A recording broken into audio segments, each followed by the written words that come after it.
Hello sir. तो sir आप बताइए हमें कि कोविड के समय में हॉस्पिटैलिटी इंडस्ट्री को क्या क्या नई प्रॉब्लम्स फेस करनी पड़ रही है, क्या क्या चैलेंजेस उसके सामने आए हैं। थैंक्स।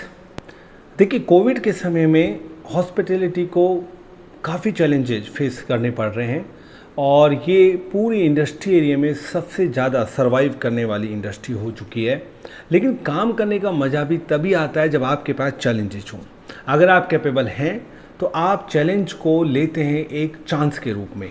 अब जबकि कोविड आ गया है तो डेफिनेटली होटल इंडस्ट्री के बारे में सबको पता है, खासतौर से जो टूरिज्म सेंटर की होटल इंडस्ट्री है, कुछ अनसर्टेनिटी भी है कि क्या चीज़ें आ रही हैं क्या नहीं आ रही हैं। तो हॉस्पिटलिटी के लिए तो थोड़ा सा बैक पॉइंट ये रहा है कि जहाँ कॉरपोरेट एरिया थे वहाँ पर चूँकि मूवमेंट कम हो गया है, तो डेफिनेटली जहाँ उस तरह की इंडस्ट्रियाँ थी तो उनको बड़ा फेस करना पड़ा है। नॉट आपको सिर्फ रूम्स के हिसाब से नहीं कि आपके कितने रूम ऑक्यूपाइड हैं, आपको रेस्टोरेंट में भी इसका इफेक्ट पड़ा है, आपकी पैकिंग्स में भी इसका असर पड़ा है। तो ये बड़ा चैलेंज है। दूसरा, जहाँ पर टूरिस्ट एरिया है वहाँ पर भी इसका बड़ा असर पड़ा है कि वहाँ पर लोगों का आना जाना किस तरीके से हो रहा है, ये आप बहुत बेहतर तरीके से जानते हैं। अब सवाल ये आता है कि हम इस चैलेंज से कैसे निकलें, ये बड़ा सवाल है। देखिए, चैलेंज से निकलने के तीन हैं। पहले हमें ये देखना पड़ेगा कि हम किस प्रकार से अपनी कॉस्ट कटिंग कर सकते हैं, और इसमें एक बड़ी परेशानी होती है क्योंकि आपका स्टाफ जो यहाँ से कुछ ना कुछ अर्न करता है उसके बारे में आपको सोचना पड़ता है।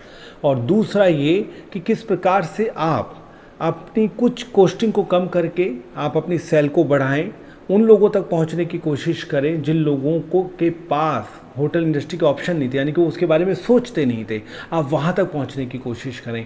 और तीसरा ये कि खासतौर से उस एरिया में जहां पर बुज़ुर्ग लोग रहते हैं, जैसे कि कई जगह जहाँ सीनियर सिटीजन्स रहते हैं, उनको आप कुछ ऐसा होमली एटमॉस्फेयर देने की कोशिश करें, कुछ केयर करने की कोशिश करें कि वो आपकी इंडस्ट्री से जुड़ जाएं।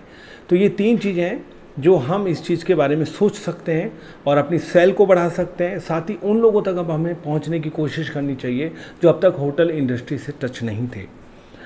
मैं अगली बार में आपको बताऊंगा डेफिनेटली कि किस प्रकार से जो कॉरपोरेट एरिया है और उसके साथ ही जो वहाँ पर टूरिज्म है वो किस तरीके से इस सर्वाइविंग कंडीशन में अपने आप को निकालें और अपने मूवमेंट को भी और फास्ट करें।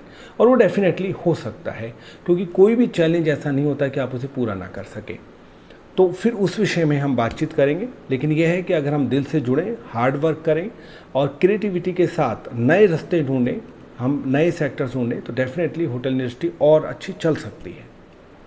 तो आप सभी को धन्यवाद। कोविड से अपनी सुरक्षा जरूर रखें। Have a very nice day.